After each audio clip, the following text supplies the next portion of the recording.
Pierce Brosnan portait le smoking d'un homme qu'aucune mission ne pouvait briser, mais la vie n'avait pas besoin d'une mission pour révéler le seul endroit où il pouvait encore être brisé. Derrière l'Aston Martin, le charme et l'autorité de 007 se cachait un garçon irlandais qui a grandi sans père et ne voyait sa mère que rarement. La célébrité lui a ensuite offert tout ce que le monde pouvait admirer, mais elle n'a pu protéger ni Cassandra l'épouse qui était devenue son foyer, ni Charlotte, la fille qu'il a perdue 22 ans plus tard des suites du même cancer des ovaires. Et aujourd'hui, à 73 ans, alors que de nouveaux rôles le ramènent devant les caméras, Pierce Brosnan porte toujours en lui une douleur qu'aucun projecteur n'a jamais réussi à estomper. La blessure la plus profonde de son histoire n'a pas commencé à Hollywood, mais dans une enfance marquée par la distance, l'attente et la peur de voir l'amour s'envoler à nouveau. Avant de commencer, abonnez-vous et laissez un like pour Pierce. Un hommage discret à l'homme au-delà de James Bond. Les premières leçons d'amour de Pierce Brosnan furent des leçons de distance. Il est né le 16 mai 1953 à Drogheda et a passé ses premières années à Navon. Son père Thomas est parti alors que Pierce était encore bébé. À 4 ans, sa mère May est partie à Londres pour se former et travailler comme infirmière. Elle revenait dès que son travail le lui permettait. Parfois seulement 1 ou 2 fois par an. Pierce a d'abord vécu chez ses grands-parents maternels. Après leur décès, il a vécu tour à tour chez une tante, un oncle, puis finalement dans la pension d'Eileen Riley. Les toits ont changé. Les gens autour de lui, eux, n'ont pas disparu. Mon grand-père était la main que je tenais, se souviendra-t-il plus tard. Chez Eileen, Pierce dormait dans un petit lit en fer près d'une fenêtre. Un rideau vert brillant l'entourait et des journaux accrochés au mur bloquaient la lumière. De l'extérieur, cela pouvait paraître sinistre. Pierce s'en souvenait avec tendresse. C'était le bonheur, c'était la joie. Les enfants d'Eileen sont devenus ses compagnons. La rue lui a offert des amis. Un minuscule projecteur de diapositives rapporté par sa mère projetait des images de Mickey Mouse et de Donald Duck sur le plafond, transformant une pièce banale en cinéma privé. Puis un Noël May ne put rentrer, car elle travaillait. À sa place, arriva une paire de gants de boxe usés. Pierce les conserva des décennies durant dans sa bibliothèque. Il n'eut pas besoin de s'expliquer. Les gants avaient survécu à la distance. En août 1964, à 11 ans, Pierce rejoignit sa mère et son nouveau mari, William Carmichael. Bill apporta la stabilité à une vie faite de nombreux déménagements. Et durant les premières semaines de Pierce en Grande-Bretagne, sa famille l'emmena voir Goldfinger. Le personnage incarné par Sean Connery emplissait l'écran d'une maîtrise, d'une élégance et d'un danger parfaitement contenu. En dehors du cinéma, Londres lui parut moins accueillante. Ses camarades de classe le traitaient d'Irlandais. Et il décida que ce surnom lui appartiendrait avant qu'il ne puisse se retourner contre lui. À 16 ans, il quitta l'école avec un classeur de dessin et commença une formation d'illustrateur commercial. La peinture fut sa première passion. Le théâtre est arrivé plus tard presque par hasard, lorsqu'un atelier de théâtre expérimental l'a initié à la danse au mime et à l'interprétation. On exigeait de la présence plutôt qu'un titre prestigieux. Pierce a persévéré. Il a ensuite suivi une formation de 3 ans au Drama Center de Londres, étudiant la discipline qui sous-tend chaque geste, chaque réplique. Quand le théâtre m'a trouvé, ce fut une libération. Le garçon qui avait déménagé à plusieurs reprises avait enfin trouvé un art qui lui demandait de rester immobile, de parler distinctement et d'être vu. Pourtant, la libération n'était que le début. Au-delà des salles de classe, l'attendaient les refus, les petits rôles, une rémunération incertaine et un long chemin vers le rôle qui le ferait connaître du monde entier. Au-delà des salles de classe du Drama Center de Londres, Pierce Brosnan ne trouvait ni limousine, ni contrat garanti, ni la promesse que son talent suffirait.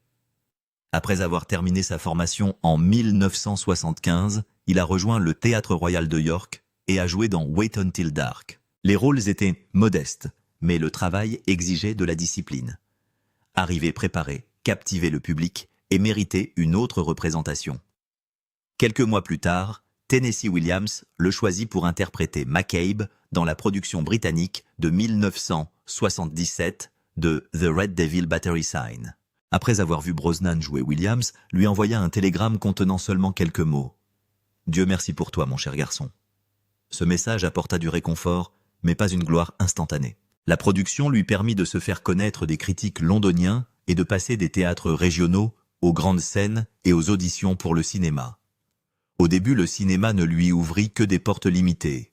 En 1980, Brosnan fit une brève apparition dans Le miroir se brisa, entouré de noms prestigieux comme Elizabeth Taylor et Angela Lansbury. La même année, il pénétra dans l'univers impitoyable du Long Vendredi Saint avec Bob Hoskins et Hélène Mirren. Bien que brèves, ces apparitions lui permirent d'intégrer des productions majeures et de se rapprocher d'un travail plus stable. La télévision lui offrit davantage d'opportunités. The Minions of America le fit connaître à un public plus large tandis que Nancy Astor lui valut sa première nomination aux Golden Globes. Son travail touchait désormais un public bien au-delà des théâtres. Le tournant décisif vint de la télévision américaine. En 1982, Brosnan commença à incarner le mystérieux escroc se faisant appeler Remington Steele dans la série policière romantique de NBC. Laura Holt, interprétée par Stéphanie Zimbalist, menait l'enquête. Brosnan apporta esprit, élégance, danger et une alchimie naturelle dont les téléspectateurs se souvinrent.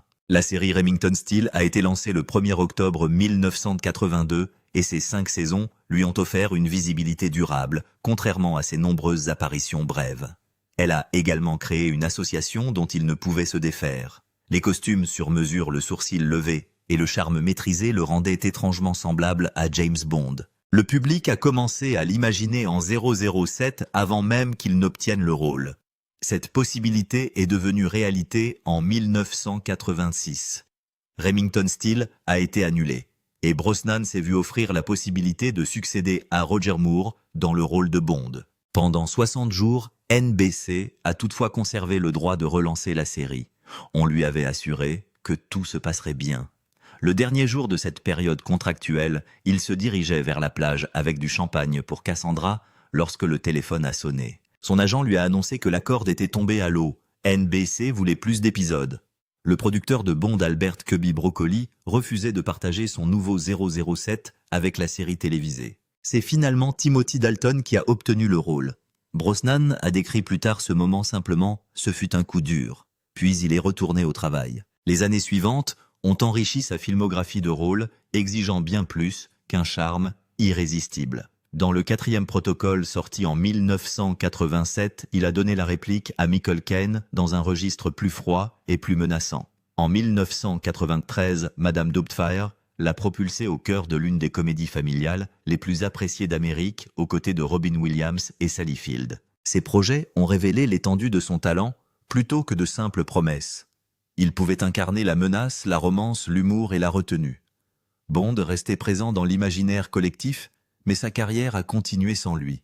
En 1994, 8 ans s'étaient écoulés depuis cet appel sur la route de la plage. Sa vie avait également connu des pertes bien plus importantes qu'un rôle manqué. Lorsque Timothy Dalton a renoncé, le rôle de Bond a de nouveau été proposé à Brosnan. Le 8 juin, il a été présenté au monde comme le 5e James Bond. 2 jours plus tard, alors qu'il tournait Robinson Crusoe dans une région reculée de Papouasie-Nouvelle-Guinée, des enfants l'ont reconnu grâce à l'annonce internationale et ont crié « James Bond, James Bond ». Aucun film de James Bond avec lui n'était encore sorti en salle, pourtant l'annonce était parvenue jusqu'à cet endroit isolé. GoldenEye est arrivé en 1995 après 6 ans d'absence pour la série. La guerre froide était terminée, le public avait changé, et l'avenir de 007 était incertain. Brosnan s'est lancé dans une production qui portait d'énormes attentes. Il a combiné le charisme raffiné dont on se souvenait de Remington Steele avec un côté plus dur adapté à une nouvelle ère. Le personnage de M, incarné par Judi Dench, a remis en question les anciennes habitudes de Bond, tandis que l'histoire le plongeait dans un monde qui n'était plus régi par les conflits qu'il avait façonnés. Le film a connu un démarrage en fanfare, est devenu un succès international et a relancé la franchise après des années de silence. Il a rapporté plus de 350 millions de dollars dans le monde, le meilleur résultat commercial pour un film de James Bond à l'époque. Pour Brosnan, ce moment était lourd de tout ce qui l'avait précédé. Du théâtre, de brèves apparitions au cinéma, la célébrité à la télévision, un contrat qui un temps leur fermait la porte et 8 années d'attente. Pierce Brosnan avait enfin décroché le rôle qui lui avait échappé, et cette fois le public l'a immédiatement adopté comme Bond dès sa première mission. James Bond n'existait pas encore lorsque Pierce Brosnan a rencontré Cassandra Harris à Londres au milieu des années 1970. Il savait déjà ce que signifiait grandir au gré des déménagements. Avec Cassandra arriva une stabilité nouvelle, une femme, 2 enfants et une famille qui l'accueillit à bras ouverts. Il ne resta pas un simple invité dans la vie de Charlotte et Christopher. Après le décès de leur père biologique, Pierce les adopta et ils prirent son nom. Il épousa Cassandra en 1980 et leur fils Sean naquit en septembre 1983. L'acteur continuait de se battre pour des rôles plus importants, mais chez lui, il vivait déjà pleinement le rôle qui comptait le plus pour lui, celui de mari et de père. Cassandra comprenait l'incertitude de la vie d'acteur. Elle l'encouragea dans son travail, l'aida à prendre des décisions importantes et fut à ses côtés lorsque Remington Steele imposa son visage dans les foyers américains. Elle avait également joué dans « Rien que pour vos yeux » en 1981, des années avant que le rôle de Bond ne redevienne une possibilité concrète pour Pierce. Ce dernier déclara plus tard qu'elle avait façonné l'homme, l'acteur et le père qu'il était devenu. Leur maison accueillait 3 enfants, des amis de passage, des discussions professionnelles et le joyeux désordre de la vie familiale. Durant ces années, ils ont avancé ensemble, les enfants, grandissant, les carrières évoluant et des projets se dessinant sans se douter que la maladie viendrait bientôt les interrompre. En 1987, alors que la famille était en Inde pour le film The Deceivers, Cassandra ressentit une fatigue inhabituelle et son abdomen commença à gonfler. De retour à Londres, les médecins l'opérèrent et découvrirent un cancer des ovaires. Le diagnostic bouleversa leur quotidien. Cassandra subit 8 opérations et environ 18 mois de chimiothérapie. Elle remit en question les traitements, prit ses propres décisions et continua de diriger la vie familiale dès qu'elle en retrouvait des forces. Pierce se décrivait comme le pilier discret à ses côtés, présent à chaque nouvel examen et à chaque résultat incertain. Sean était encore très jeune. Après que la chimiothérapie eut épuisé sa mère, il lui arrivait de faire semblant d'être son médecin. Sean jouait parfois au docteur, se souvient Pierce. Il restait près d'elle jusqu'à ce qu'elle puisse se relever. Parler aux enfants, évoquer le travail de Pierce ou envisager d'autres projets pour la maison. Un jeu d'enfant était devenu une habitude familiale, un moyen de maintenir le cours normal de la vie. La maladie n'avait pas réussi à faire taire la famille. Dans leur maison de Malibu, leurs amis se souvenaient des cris des enfants et de leur saut dans la piscine sous le regard attentif de Cassandra. 2 jours après une séance de chimiothérapie affaiblie et perdant ses cheveux, elle continuait de parcourir la propriété escarpée avec Pierce.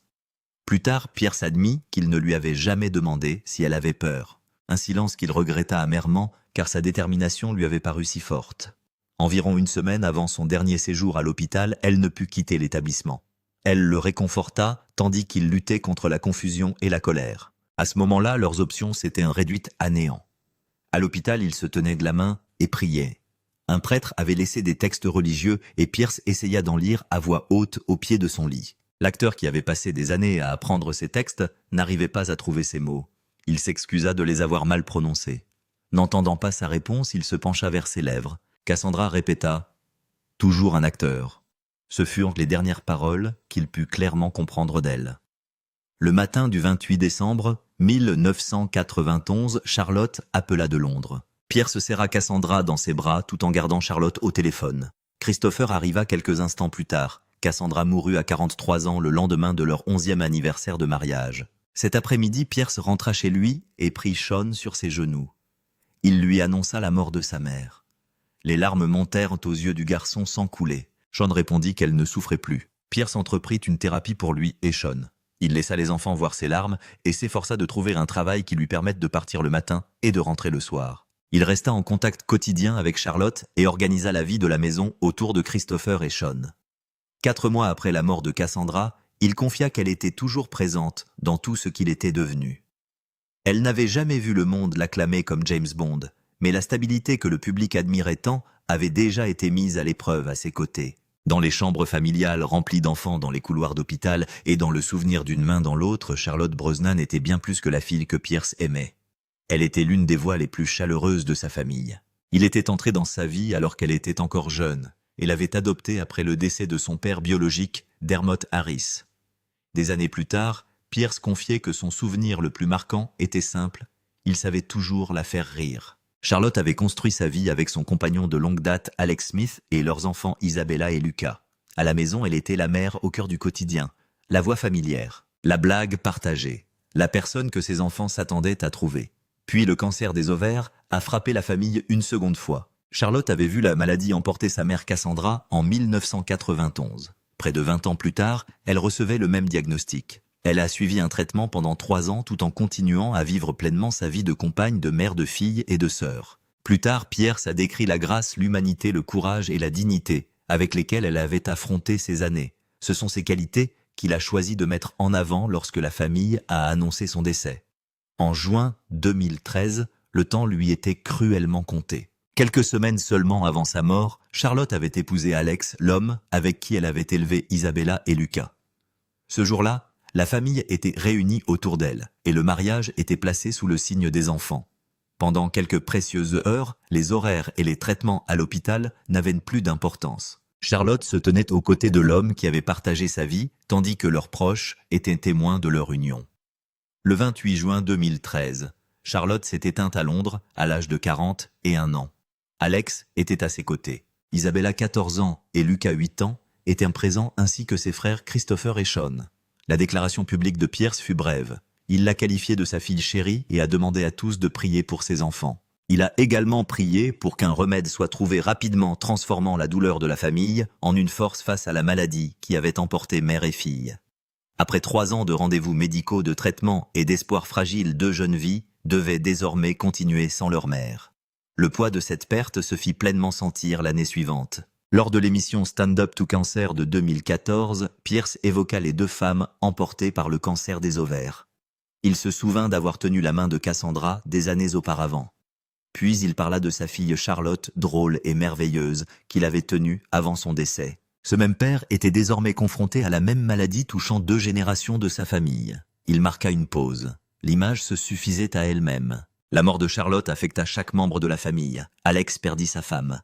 Isabella et Lucas perdirent celle qui avait marqué leur enfance. Christopher et Sean perdirent leur sœur et une famille qui avait déjà appris à vivre avec l'absence de Cassandra se retrouva de nouveau confrontée à la même maladie. Pierce continua de se souvenir de Charlotte à travers les qualités que le cancer ne lui avait jamais volées. Des années plus tard, il écrivit simplement « À ta santé, ma chérie » et ça te copa. Tandis qu'un ami de la famille évoquait le souvenir le plus vivace pour lui, la joie de faire rire Charlotte. Ce rire côtoie la douleur. Charlotte demeure la fille que Pierce a adoptée et aimait la sœur qui a grandi auprès de Christopher et Sean, l'épouse qu'Alex a choisie, et la mère dont la présence perdure à travers Isabella et Lucas. Lorsque Pierce s'est tenu devant les caméras pour soutenir la recherche contre le cancer, il portait les 2 femmes en lui. La main de Cassandra avait jadis reposé dans la sienne. Des années plus tard, celle de Charlotte aussi. Pour un père, cette répétition se passait de métaphores. Pierce Brosnan a rencontré Killy Shea Smith à Cabo San Lucas en 1994, 3 ans après la mort de Cassandra et avant que GoldenEye ne fasse de lui James Bond. Killy travaillait comme journaliste lorsqu'ils se sont rencontrés lors d'une soirée au Mexique. Leur relation a débuté à une période où la carrière de Pierce reprenait son cours, tandis que sa famille portait encore le deuil d'une perte ancienne. Il n'avait besoin de personne pour effacer ce passé, et Killy n'a jamais eu à le contester. Ce qu'ils ont construit appartenait à la vie qui s'est poursuivie par la suite. Killy a apporté à leur relation son travail, ses convictions et son engagement public. Elle avait réalisé des reportages sur les questions environnementales et deviendrait plus tard réalisatrice et militante. Pierce l'accompagnait à des événements caritatifs et des campagnes bien avant leur mariage et leurs préoccupations communes pour les océans, la faune sauvage et les territoires que leurs enfants hériteraient est devenu un pilier de leur couple. Plus tard, ils ont collaboré avec des organisations environnementales pour s'opposer à un projet d'usine de sel à Laguna San Ignacio au Mexique et à une usine de gaz naturel liquéfié au large des côtes californiennes. Leur mariage s'est épanoui grâce à leur vie de famille et à leur engagement citoyen bien au-delà de l'image romantique hollywoodienne. Leur premier fils Dylan est né en 1997. Paris a suivi en 2001. Le 4 août de cette année-là, Pierce et Killy se sont mariés à l'abbaye de Bowl-and-Tuber, dans le comté de Mayo, en Irlande, entourés de leur famille. La cérémonie a uni leur famille dans un foyer déjà riche d'histoire, le souvenir de Cassandra, les aînés de Pierce, et les 2 jeunes fils qu'il élevait avec Killy. Il n'était pas nécessaire de présenter une famille comme remplaçant une autre. Le passé restait une partie intégrante du foyer, tandis que de nouveaux anniversaires des années scolaires, des vacances et des matins ordinaires s'y ajoutaient. Pierce et Killy ont décrit les fondements de leur mariage en des termes plus simples que « sauvetage » ou « destin ». Il a parlé de la résolution des problèmes année après année, de l'affection qu'ils se portaient et de leur bonne entente. Killy a répondu en 2 mots, meilleurs amis. Cette description est bien plus significative que l'affirmation courante selon laquelle l'un a sauvé l'autre. Leur lien s'est construit au fil du temps, grâce à des décisions répétées. Élever leurs enfants, maintenir une famille recomposée, soutenir leurs projets créatifs et poursuivre des causes communes, même loin des caméras. Leur vie se mesurait moins à l'aune du sauvetage qu'à celle des années qu'ils ont choisies.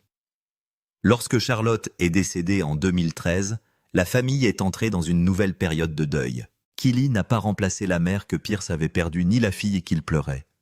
Elle est restée son épouse et la mère de Dylan et Paris, tandis que la famille élargie était confrontée au même cancer des ovaires qui avait emporté Cassandra. Cette nuance est essentielle. L'amour n'a pas effacé le chagrin de Pierce, et le chagrin n'a pas empêché la famille de continuer à vivre ensemble. Dylan et Paris ont grandi entre Malibu et Hawaï, près de l'océan que leurs parents s'étaient efforcés de protéger. Tous deux ont développé leurs propres aspirations artistiques, tandis que Pierce poursuivait sa carrière d'acteur et de peintre, et que Killy se consacrait au journalisme, au cinéma et à la défense de l'environnement. Leur foyer est resté marqué par les pertes qui l'ont précédé sans pour autant se définir uniquement par eux. Il est devenu le foyer stable que Pierce avait rarement connu, enfant imparfait, non exempt de chagrin, mais nourri par la présence, l'amitié et des années de retrouvailles. La place de Killy dans l'histoire de Pierce Brosnan n'a pas besoin d'être évoquée comme une vocation salvatrice. Elle est devenue sa partenaire dans les années qui ont suivi le deuil, la femme avec qui il a élevé 2 fils, défendu les côtes, célébré les anniversaires et construit une vie suffisamment longue pour accueillir à la fois le souvenir et le changement. Sur les photos de famille prises pendant 3 décennies, l'image qui demeure n'est pas celle d'un homme blessé qu'on sauve. C'est un mari, une femme, leurs enfants et une maison assez spacieuse pour honorer la mémoire de ceux qui nous ont quittés tout en laissant de la place à ceux qui grandissaient. Le dernier James Bond de Pierce Brosnan est sorti en salle en 2002, mais la fin de son aventure s'est faite sans scène finale. En 2004, alors qu'il tournait After the Sunset aux Bahamas, ses agents l'ont appelé pour lui annoncer l'arrêt des négociations. Les producteurs Barbara Broccoli et Michael G. Wilson se sont ensuite entretenus brièvement avec lui et lui ont confirmé que la saga prenait une autre direction. Brosnan les a remerciés et leur a dit au revoir. Des années plus tard, il a décrit la surprise de cette fin comme un vide et un sentiment d'inachevé. La déception était réelle, mais elle n'a pas effacé ce que le rôle lui avait apporté. 4 films, une décennie de reconnaissance internationale et l'opportunité de fonder Irish Dreamtime, la société de production grâce à laquelle il pourrait contribuer à façonner des projets au-delà de 007. La première réponse concrète est arrivée avec The Matador.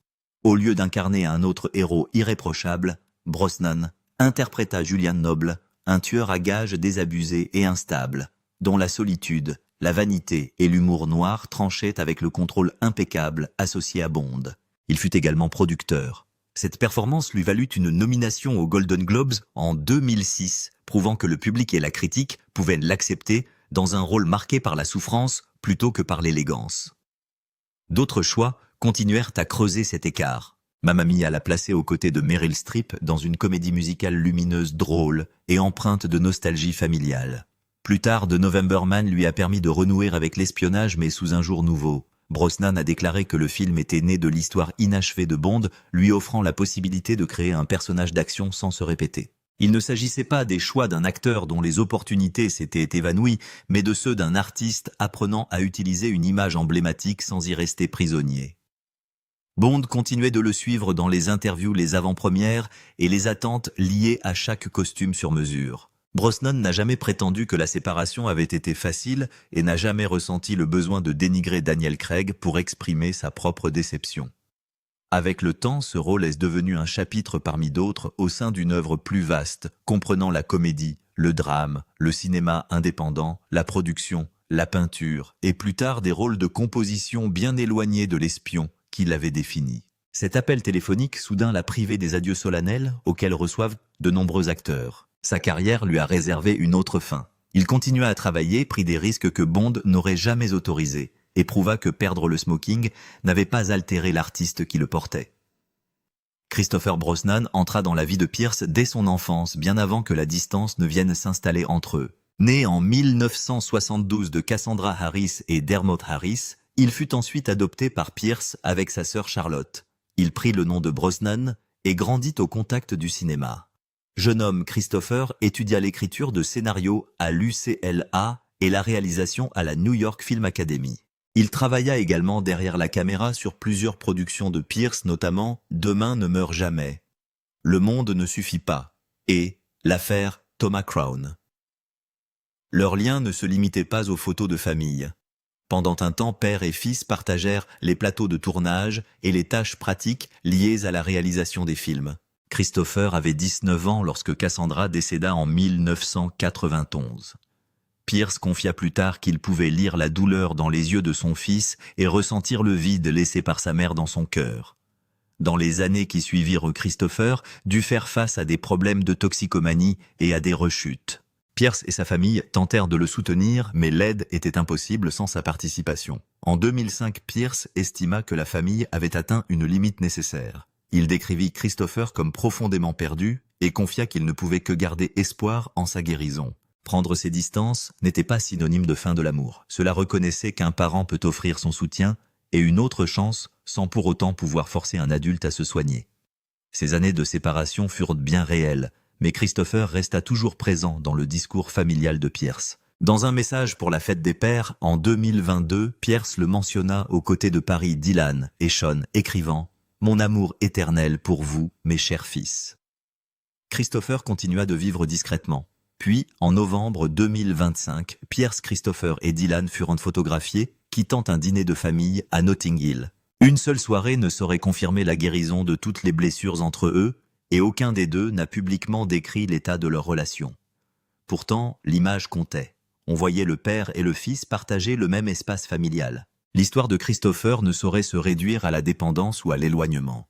Il était un fils qui a perdu sa mère très jeune, un étudiant en cinéma, et un membre de l'équipe qui a travaillé aux côtés du père qui l'a adopté. La décision de Pierce de fixer des limites n'a pas effacé cette histoire, tout comme un dîner ne peut réécrire 2 décennies difficiles. Elle offre quelque chose de plus intime et de plus authentique, le signe que la porte n'a peut-être jamais été complètement fermée et que même après des années de distance, une famille peut encore se retrouver autour de la même table. Pierce Brosnan ne pouvait effacer les pertes qui ont façonné sa famille, mais il a refusé de laisser leur signification confinée aux chambres d'hôpital et à la sphère privée. Depuis 2001, il est ambassadeur de l'UNICEF Irlande, prêtant sa voix à la cause des enfants. Après le décès de Cassandra et Charlotte emportés par un cancer des ovaires, il a participé à l'événement Stand Up to Cancer en 2014 et annoncé la création d'une équipe de recherche dédiée à la mise au point de meilleurs traitements contre cette maladie. Avec Kili, il a également consacré des années à soutenir des campagnes environnementales, de la protection de l'habitat des baleines grises à la lagune de San Ignacio, à l'opposition à un projet énergétique industriel au large des côtes californiennes. La notoriété acquise grâce à James Bond est devenue un moyen de mettre en lumière des vies et des lieux qui ne bénéficiaient pas de la même visibilité. À 73 ans, Pierce n'a pas renoncé à la créativité. Il continue de jouer la comédie avec de nouveaux projets comme Giant et une nouvelle saison de Mobland, tandis que la peinture reste une part intégrante de la vie qu'il a construite en dehors des plateaux de tournage. Autour de lui, qu'il ait leurs enfants, petits-enfants, de nouveaux rôles et des souvenirs qui font toujours partie de l'histoire familiale. Cassandra et Charlotte sont toujours présentes. Christopher est toujours présent. Les années ont apporté leur lot de personnes et de possibilités, sans pour autant exiger que ceux qui nous ont quittés soient oubliés. Sa vie est désormais un mélange de deuil de travail de famille et de création. Enfant, Pierce se souvient de son grand-père comme de la main qu'il tenait. Des décennies plus tard, il a tenu la main de Cassandra, puis celle de Charlotte, lors des adieux les plus douloureux de sa vie. Cette image unique transcende le smoking. Un enfant en quête de stabilité, un mari fidèle à sa femme, un père qui refuse de détourner le regard, et un artiste plus âgé toujours face à sa toile et son appareil photo. James Bond a fait de Pierce Brosnan une célébrité. Les mains qu'il tenait révèlent de l'homme que sa famille a connu. Si ces films ou son histoire vous ont marqué, laissez quelques mots ci-dessous pour Pierce et partagez le souvenir qu'il a rendu inoubliable à vos yeux.